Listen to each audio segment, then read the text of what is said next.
Anti-aging medicine. Well, all of us want to look great, right? And never age. That's what we want. Like, even if we grow older, we still want to look like, we were still in our teens, inching on to 20s.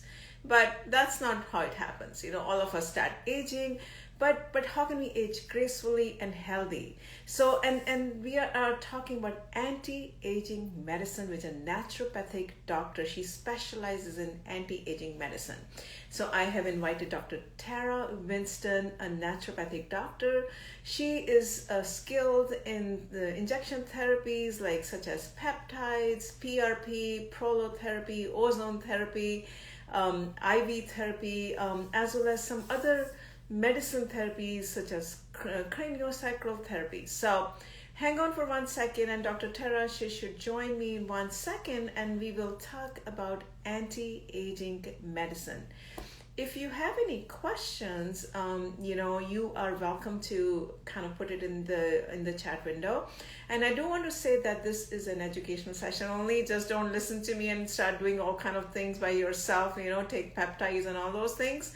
So seek a health counselor if you want to do anything. So hang on for 1 second, and I am going to add Dr. Terra Winston. Like I told you, she is a naturopathic doctor, and we are going to be talking about anti-aging medicine. Okay, so hang on for 1 second. All right, Dr. Terra should be here with me, and we will start talking about. There you are. Hi. How are you? I'm good. Can you guys hear me? Yes, loud and clear. Yeah, beautiful. Yes, I love the topic anti-aging medicine. I think this is such a, all of us are trying to look our best even when we start aging. Yeah. And I was reading up on your blog that you had some medical issues in the sense when you were younger, and then you were on antidepressants. So maybe we'd love to hear a little bit about your story and how you became a naturopathic doctor. Okay. Yeah, so that's great. And, the topic of anti-aging is so broad. It's we could talk for days about this. So, so my story, basically, I was a pretty sick kid. I started getting, I would say significantly more ill in my late, middle school to high school. And most of my issues were in my gut. So, and autoimmune disease ran in my family. But for some reason, the doctors that I went to seek help really didn't know anything about it, and they didn't have any answers for me. So basically the only treatment I was ever offered was antidepressants. And even at the young age of 14, 15, I knew that was not my problem. I was a very social kid. I was active. I played sports. I wasn't depressed. So I just basically said no. And I actually was going to go to medical school, but because of that experience, I decided that I didn't really want to have anything to do with the medical world. So I kind of took a roundabout way, but to make the story shorter, I started looking into nutrition. And I was looking for alternative nutrition, and I found Bastyr University that way and learned about naturopathic medicine. So through them, I basically decided to go back into medicine and kind of fulfill the dream I always had. That's great. So let's talk about anti-aging medicine, right? So there's so many things we read about, peptides, PRP, all those things. So let's just educate us a little bit, how should we shift? How do we think? Yeah. Okay. Well, so what's important to know first is as a naturopathic doctor, I look at things different than even an integrative doctor or a holistic doctor. So when we talk about anti-aging, my first thing is to prevent the process, right? So we cannot prevent ourselves from aging. We're going to get older every year, but we can prevent the cells and the mind and the body from, aging more progressively than it should. So we can basically slow down the process. So the way I look at things is always first to prevent. So we're going to stop the process first. And then once we get everything under control and we're kind of on this trajectory to slow aging down, then we can start what we would consider regenerative or reverse aging, where we actually start to make you look and feel actually younger than you do currently. And so that is where we get into the PRP and the peptides and all of those fun, cutting edge kind of options that are out there. But there's so much to do before you even get to that point, that people can really start doing now. Okay, like what? Okay. So basically what it all boils down to is mitochondrial health and overall inflammation. Okay. So you really want to protect your mitochondria because those are your powerhouses. Okay. Those are what protect, or I guess essentially give you energy. They do all of the like work. It's kind of like your engine in your car, right? So if you never protect your engine, if you never get your oil changed, if you don't feed it the right kind of oil and you don't keep that tank full, then your car is going to break down a lot earlier than it should. So that is how your body works. And so your mitochondrial needs a lot of nutrients to do their job. So they need whole foods, or at least that's the best way to get the nutrients. Sure, you can take multivitamins, you can do IV therapy and all those things to optimize, but really the biggest piece of our nutrition is going to come through our food. So we want to choose food that we can digest, first of all. So like in my case, I was not digesting a lot of my food because I was eating foods that were causing a lot of inflammation in my gut, and I basically couldn't absorb anything. So I was really depleted. And so once I cut out those foods that were triggering for me, I was then able to absorb more of my nutrients and all of the good healthy foods, the veggies, you know, even grass-fed meat. I was vegan for a long time. I'm not vegan anymore. I'm not going to get into why, but I don't think it really works for me. Okay. And, you know, I'm a huge proponent of plant-based, but I think that there's a role for some of those like collagens and certain types of animal proteins to basically keep your cells looking younger and more vital, right? Because we need protein, like our collagen. So when we talk about like wrinkles, that is everything. Those are made because the collagen under the skin is starting to break down.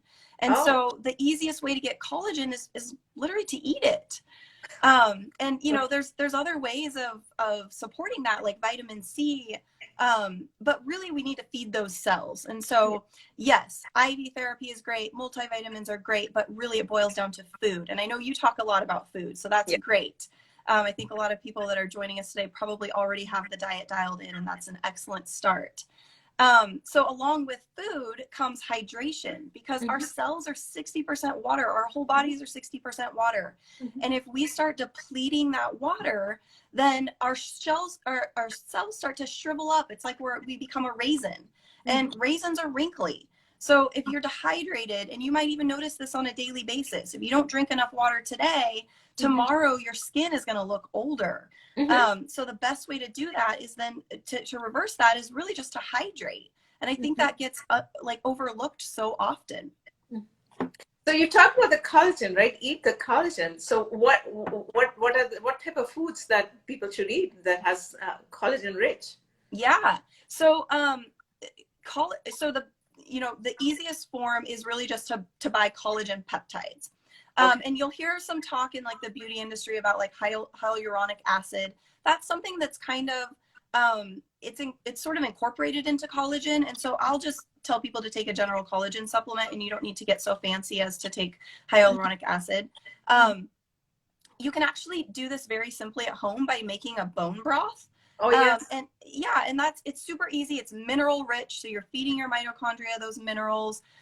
You're getting lots of that collagen naturally. It's easy to drink. You can add it into soups and foods. So if you don't like taking supplements, it's a really great way to boost your nutrition profile pretty easily. So you can buy bone broth at the store. That's great. But you can also so if you go to the butcher, or even sometimes in the frozen food section, you can just buy the bones, and you just put it in a stock pot with some veggies, usually a little bit of vinegar. There's lots of recipes. I don't actually have one on my website, but I could throw one up there. It's super easy, and you just let it simmer. I use an Instapot, so I just put it in the Instapot and let it cook for a couple of hours. But you could use a slow cooker or just a simmer pot on your stove for about 24 hours. And then at the end of that, you get this like really rich, delicious bone broth. So bone broth, there's a lot of research and everyone's talking about bone broth. So does it have to be bones of beef, or it can be No, it can be any animal. Okay. Yeah, it depends on what flavor you like. You can actually even do fish. So Okay. like, you know, Oh, I think fish in Asian also? cuisine, there's a lot of like Oh, fish broth and fish sauces that are used. okay. So that's great. If you love the flavor of fish, I personally do. You can do a fish broth, Yeah. and those, so fish and chicken and other types of poultry, they Yeah. cook a lot faster because the bones are Correct. smaller. So you Yes. can do those really quickly in just a matter of a couple hours. But if you're going to use those bigger animals like the lamb or the beef or the bison, Mm-hmm. those are the ones that really need to cook for a couple of hours, or I mean a I couple see. of, you know, days Yeah. ideally. No, I think that's great. Then chicken and fish, for non-red meat eaters and Yeah. a lot of people, that's easier to digest also, right? I'm just Yeah, thinking. absolutely. And I know there's a lot of people out there that don't do meat, but they are okay with fish. So I think that's a great option. Okay. All right. So collagen is one big thing. And then you talked about the hydration. I couldn't agree more. I mean, there are days when Yes. if I don't drink enough water, I look like, oh my God, what happened to, the skin's automatically kind of like a wrinkly or something. Strange things start happening, right? In the morning. Yes.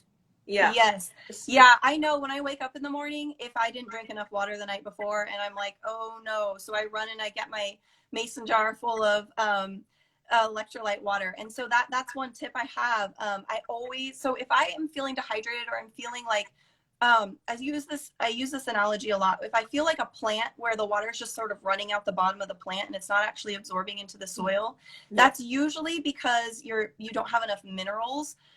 So your hydration status really relies on sort of the osmolality, which is a really big confusing word that you don't need to worry about. But it has to do with your mineral balance and whether there's enough minerals in your cells or enough minerals in your blood or in your lymphatics. And one really, really easy way to boost that water absorption by adding minerals is to add electrolytes to your water. And that can be done as simply as something like, like a bioplasma, which is just a cell salt. Oh, okay. What And is it these, called? Bio? tasteless. You can mix them in your water. You can throw them under your tongue. Okay. They're great.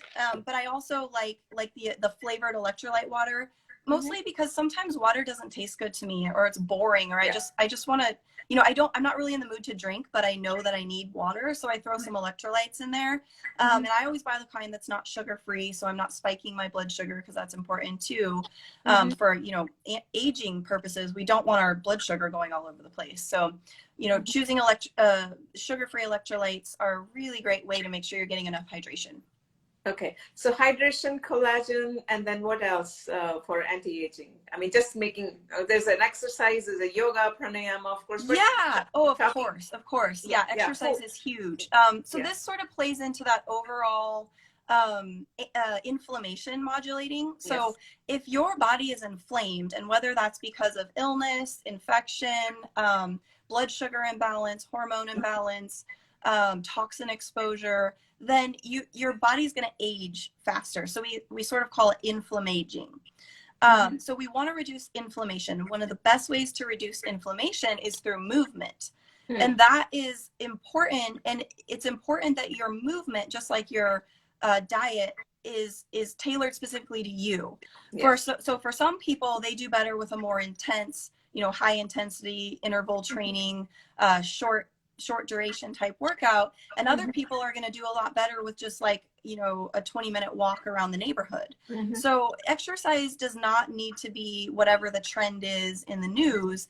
It needs to be whatever works for your body, and that's something that you have to kind of experiment with and work with someone who's trained in exercise, whether that's your doctor or your physical therapist or whatever. There's lots of people that can help you decide what your exercise routine should be.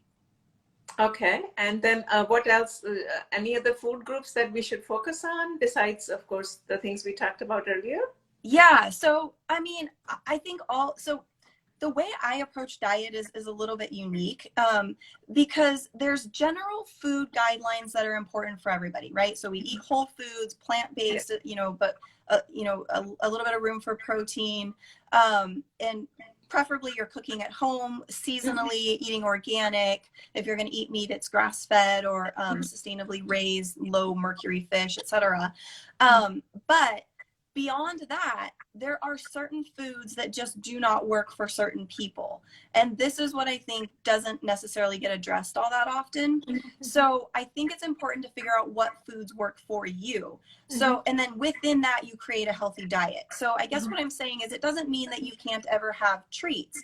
I think that there is a healthy level of, you know, like every family member, every time someone in my family has a birthday, I make them a cake.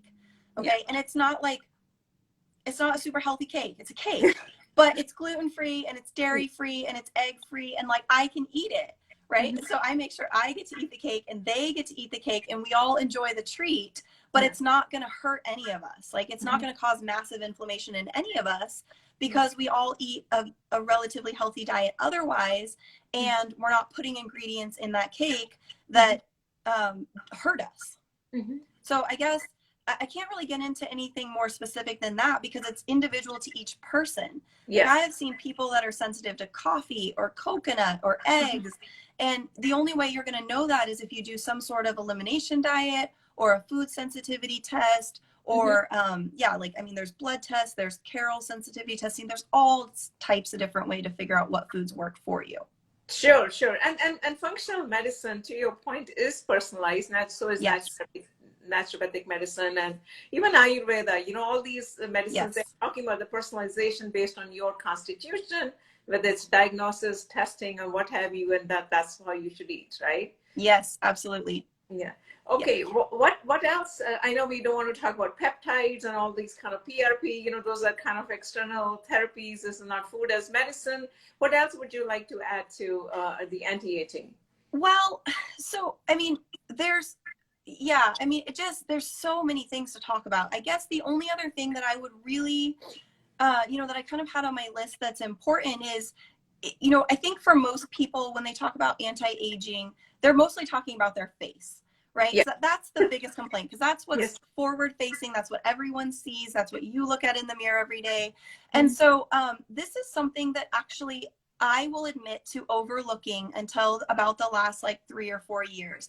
And that is that, yes, the majority of our youthfulness comes from the inside out. And so we've covered all of that with the food and the hydration and all of those, but the movement, all of those points. But there is actually an aspect that is care from the outside in when we talk about our face. And so I highly recommend that everyone get a very skilled esthetician on their team that can build a routine that's tailored to your skin. So I did a post about this a while back. I don't remember how long ago, but basically I was talking about, I never used to do anything to my face. Like, I would wash my face with coconut oil. That was my moisturizer. That's basically all I did. And my skin was fine. It wasn't like, you know, the average person would not outwardly recognize it. But I'm telling you, since I started working with an esthetician and I started doing a custom routine that was tailored to my skin looks 100% better. I mean, there's no comparison now to 5 years ago. I feel like I reverse age just simply because of that. And it's a lot of work, but so is every other aspect of health. And it's a lot easier for me to do this now than to like wait until I look like I'm 50 or 60 or 70 and start getting PRP and exosomes because those are expensive. Of course. And you want to avoid that, right? Do you mind sharing your routine with our viewers? I mean, you look great. Yeah, absolutely. Yeah, absolutely. I will. I use a whole bunch of different brands of products. I mean, I focus on clean beauty. So the biggest thing here is, like I mentioned, toxins. We don't want to be putting toxins on our skin because we are poisoning those cells. And it might make you look great now to use some special cutting edge, like, you know, plumping serum. But if that plumping serum is poisoning your cells and damaging the DNA in those cells, then in 2 or 3 years, you're going to look significantly older just because of that product. Correct. So I can't stress this enough. Whatever you do choose, you're going to want to choose clean beauty. And if you don't know where to start, a great resource is the Environmental Working Group. So that's ewg.org. And they have a whole list of clean beauty. And they'll at least tell you what ingredients to look for to not use. Okay. So for me, I tend towards drier skin. And so my skin kind of tends to look like if I get too dry, I'll actually get breakouts, which seems counterintuitive. Mm-hmm. So for a lot of people, they'll get breakouts and they're like, oh, I don't want to put any moisturizer on because I break out. I'm like, but your skin's dry. Yeah. So for me, the key was actually to put lots of layers of moisture on top of my skin, as well as making sure I'm staying internally hydrated. Mm-hmm. So I do a combination of a face wash in the morning, and then I do a serum that's a brightening serum. And then I do a hyaluronic acid serum, and then I top it with a toner, and then I put an oil-based serum on top, and then I do a moisturizer. So I do a lot of things in the morning, and it takes me a lot of time, and I don't love doing that. But it's sort of my self-care, right? I feel like it's my workout in the morning. Because I'm preventing needing those higher level interventions later on, and I don't go get Botox or any of that stuff. I have never done anything cosmetic to my face, nothing. So it's just all like what I do in my home care and what my esthetician does in her facials. That's great. No, I think that's great. And all of us should, right, have some kind of a routine. Routine is really good. And oils, like you said, are probably better than not that I'm trying to discredit some of the beauty companies here, but on the other hand, oils are better on your skin. They're natural, right? Than buying some kind of a formulation that has all kind of chemicals in it. And we think, oh, we're getting younger now, putting it on that, and a few years later, to your point, it's not the same. Yeah, exactly. It's just not. Yeah, I'm really particular about all of the products that go on my skin. So like my shampoo and my conditioner and my lotion, all of that is all really clean. Basically, if I wouldn't put it in my mouth in terms of ingredient, I'm not going to put it on my skin. Not to say I'm going to eat my facial products, but I just make sure that those ingredients are safe. Okay, well, someone commented, great information. Well, thank you so much. Anything else you'd like to add, Dr. Terra, before we I don't think so, unless there's any questions. Yeah, if someone has a question, you can ask. This is like a working time, 10 o'clock a bit. But if people have any questions or any comments, you're welcome to put it in the comment here or DM us, direct message us. I always get confused, DM us. And thank you so much, Dr. Terra, for amazing information. This is anti-aging medicine. We've been talking about food as medicine primarily, and try to avoid getting into all these therapies that, of course, they are available, but we are not propagating going and getting yourself Botox done. Here we're talking about more using natural and food as medicine to really look your great. Yep. Right? Okay. Well, thank you again, and everyone have a great day. We're wrapping up now. Thank you. Bye-bye. Okay. Bye, everyone.